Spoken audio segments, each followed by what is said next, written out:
नेपाल और भारत के बीच वैसे तो दशकों से चला आ रहा है सीमा विवाद, लेकिन अभी एक ऐसा दावा किया जा रहा है कि नेपाल ने भारत के एक गांव पर कब्जा कर लिया है।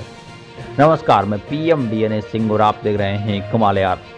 आखिरकार कितनी सच्चाई है इस बात के अंदर, और अगर कब्जा कर लिया है तो किस तरह से किया गया है।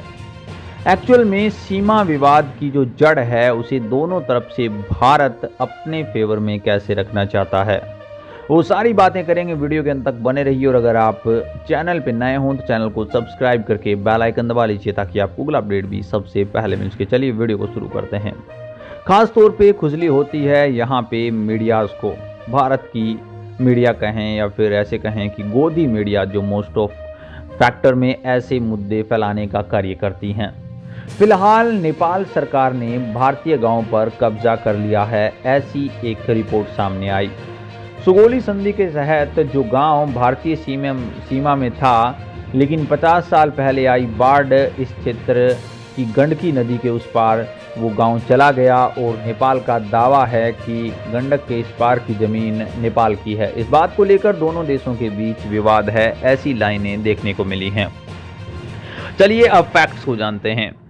दोस्तों, सुगोली संधि अगर सही मानी जाए और आज तक कारगर मानी जाए तो ये फैसला नेपाल के फेवर में जाता है, और अगर सुगोली संधि को सही नहीं माना जाए तो फिर काला पानी, लिपियाधुरा, लिपुलेख वो क्षेत्र नेपाल के माने जाते हैं। लेकिन जब बात करते हैं यहाँ पे कि काला पानी और वो तीनों क्षेत्र किसके हैं, तो भारत अपनी तरफ कहने की बात करता है हमेशा की सुगोली संधि के आधार पर। लेकिन सुगोलियन संधि इसी नदी को आधार मान के बनाई गई थी, यानी कि नदी के उस पार के क्षेत्र नेपाल के और इस पार के क्षेत्र भारत के। तो कुल मिलाकर बात यह हुई कि नदी अगर खिसकेगी तो इसका मतलब ये हुआ कि जमीन भी खिसकेगी।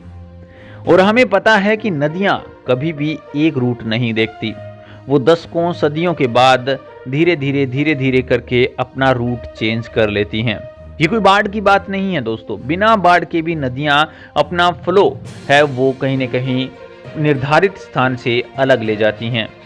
और उस तरह से देखा जाए तो हमने बहुत सी नदियों का अध्ययन करा भी है, जिसके अंदर नदियां हैं वो बहुत सारे किलोमीटर दूर खिसक चुकी हैं।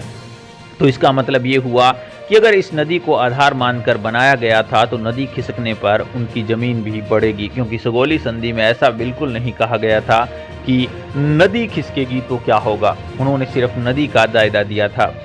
भारतीय सीमा में स्थित सुक्ता गांव की ये बात है, जो कि नेपाल की वर्षों से नज़र है, ऐसा माना जाता है।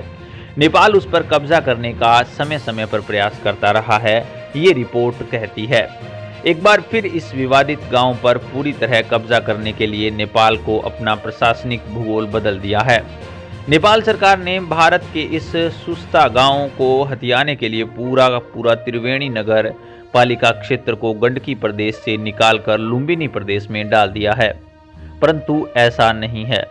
ये सिर्फ और सिर्फ एक रिपोर्ट है, लेकिन अगर तथ्यों की बात करें तो ये दोनों ही चीज़ें कहीं न कहीं नेपाल के फेवर में जाती हुई नजर आती हैं।